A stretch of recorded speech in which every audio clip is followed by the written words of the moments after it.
किसान भाइयों नमस्कार, स्वागत है आप सभी का हमारे YouTube चैनल पर। आज के इस वीडियो में हम आप सभी को गेहूं में पहली यूरिया का कब इस्तेमाल करना है, पहली यूरिया का इस्तेमाल करते समय में कितनी मात्रा रखनी है और इसके साथ में और कौन से माइक्रो न्यूट्रिएंट्स मिलाने हैं जिससे कि गेहूं की फसल में इसका दुगना असर देखने को मिले। मतलब जैसे ही आप गेहूं की पहली सिंचाई करने के बाद में पहली यूरिया का इस्तेमाल करते हैं, उसके साथ में माइक्रो न्यूट्रिएंट्स डाल देते हैं, तो गेहूं की फसल के अंदर बढ़िया शानदार ग्रोथ, जबरदस्त टेलरिंग और बढ़िया हरापन आए, फसल एकदम लहलहाती दिखे, फसल के अंदर रोग भी ना लगे। ऐसे कौन से माइक्रो न्यूट्रिएंट्स है जो पहली यूरिया के साथ में मिलाकर आपको खेत में डालना है। आज के इस वीडियो में हम आपको बताएंगे। यदि आप भी गेहूं की पहली सिंचाई कर चुके हैं और पहली यूरिया का प्रयोग करने जा रहे हैं, या फिर आप गेहूं की फसल से बढ़िया ग्रोथ देखना चाहते हैं, जबरदस्त टेलरिंग देखना चाहते हैं और गेहूं की फसल के अंदर एकदम हरियाली लाना चाहते हैं, तो आपको कौन सी खाद का प्रयोग करना है पूरी जानकारी बताएंगे। एकदम नाम मात्र का खर्चा आएगा, लेकिन आपको इतना बढ़िया पैदावार मिलेगी, इतना बढ़िया रिजल्ट देखने को मिलेगा जिससे कि आप 1000-2000 की खादों का भी प्रयोग करके नहीं देख पाएंगे।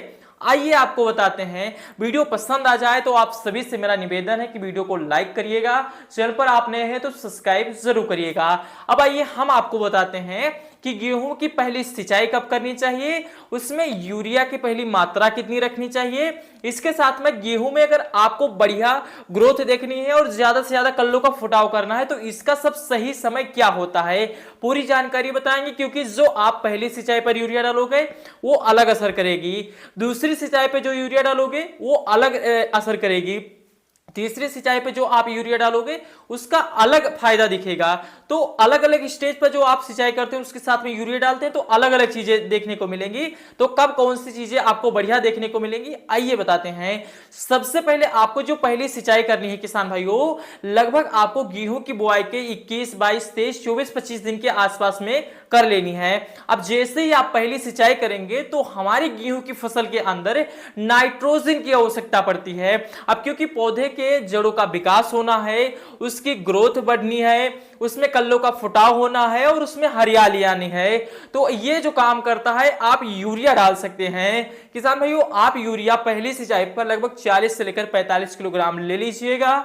आपको इससे इतना बढ़िया रिस्पांस देखने को मिलेगा। जैसे ही आप पहली सिंचाई पर यूरिया का प्रयोग करते हैं किसान भाइयों, फिर आपको गेहूं की फसल में उसके जो जड़ों हैं उसका विकास अच्छे से होना शुरू हो जाता है, वहीं से कल्लू का फुटाव तेज हो जाता है, पौधे की ग्रोथ तेज हो जाती है। मतलब गेहूं के अंदर आपको कई चमत्कारी असर देखने को मिलते हैं पहले यूरिया से। तो 40 से 45 किलोग्राम गेहूं की पहली सिंचाई के 2 दिन के बाद में आप प्रयोग कर लीजिएगा, या फिर 1 दिन के बाद में, तो कोशिश करिए 2 दिन के बाद में। अब हम आपको बताते हैं कि आप अधिकतर किसान भाइयों को पहली सिंचाई पर यूरिया डालने के बाद में तो अच्छा रिस्पांस देखने को मिलता है, लेकिन कमजोर मिट्टी है, उसमें पोषक तत्व आपने बुआई के समय पर उतने नहीं डाले हैं, या फिर जिससे गेहूं की फसल को चाहिए वो चीजें नहीं पड़ी हैं, तो फिर कैसे ग्रोथ होगी आप खुद सोचिए।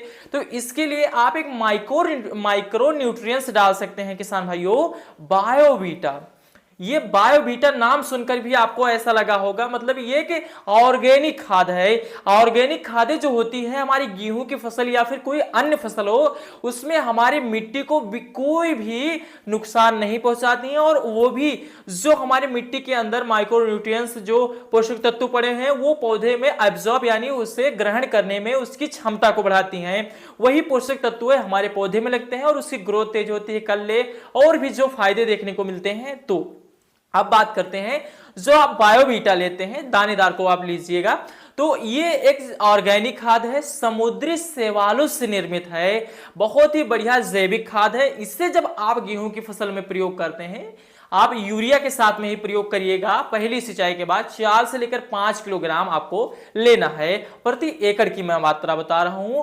फिर आप जब इसे बायोवीटा को डालिएगा तो आप बायोवीटा जैसे ही गेहूं की फसल में डालते हैं उसके 2-4 दिन के बाद में आपको इसमें बढ़िया असर दिखेंगे, ग्रोथ तेज हो जाएगी, कल्लों का फुटाव ज्यादा हो जाएगा, उसके अंदर बढ़िया हरापन आ जाएगा और रोग भी थोड़े से आपको कम देखने को मिलेंगे, अधिकतर आपको रोग ना ही देखने को मिलेंगे। अब इतना बढ़िया शानदार आपको रिजल्ट देखने को तो मिल जाएगा। अब अगर आप और बढ़िया चाहते हैं, मतलब ये आप यूरिया के साथ में बायोबीटा मिक्स कर दीजिए, बढ़िया शानदार रिजल्ट मिलेगा। लेकिन आप और बढ़िया शानदार चाहते हैं तो आप सल्फर का प्रयोग कर लीजिएगा। 80 से लेकर 90% वाला आपको 3 से लेकर 4 किलोग्राम प्रयोग करना है। अब जैसे ही आप सल्फर का प्रयोग करोगे तो गेहूं की फसल के अंदर पत्ती जो होगी चौड़ी हो जाएगी, पौधा हरा भरा हो जाएगा, रोग मुक्त हो जाएगा, उसकी ग्रोथ तेज हो जाएगी और उसमें कल्लों का फुटाव और तेज हो जाएगा। और ये कई तरह का काम करता है, जिससे जो मिट्टी है उसके तापमान को नियंत्रित करता है। इसमें रोग प्रतिरोधक क्षमता बढ़ जाती है, कोई भी ऐसे फंगिसाइड है उनसे या बचाव करता है। मतलब ये सल्फर भी कई काम करता है। कुल मिला के आपको पहली यूरिया के साथ में आपको यूरिया प्रयोग करना चाहिए 40 से लेकर 45 किलोग्राम प्रति एकड़ में। आप अगर बायोबीटा का प्रयोग करना चाहते हैं तो 4 से लेकर 5 किलोग्राम बायोबीटा का प्रयोग कर सकते हैं। मिट्टी का तापमान नियंत्रण में रखना है तो आप सल्फर का प्रयोग कर सकते हैं। मतलब ये चीजें आपको पहली सिंचाई पर तो प्रयोग करनी है, जिससे आपको बढ़िया शानदार रिजल्ट देखने को मिलेगा। मेरे प्यारे किसान भाइयों, आपको जानकारी कैसी लगी आप प्रयोग करिए, फिर वीडियो के नीचे आइए कमेंट करिए हमें जानकारी अच्छी लगी या फिर नहीं अच्छी लगी। उससे पहले चैनल को सब्सक्राइब करके जाइएगा, जिससे कि आपको ऐसी जानकारी मिलती रहे या फिर आपको ऐसे अपडेट मिलते रहे। हम फिर मिलते हैं एक नई वीडियो में, तब तक के लिए धन्यवाद।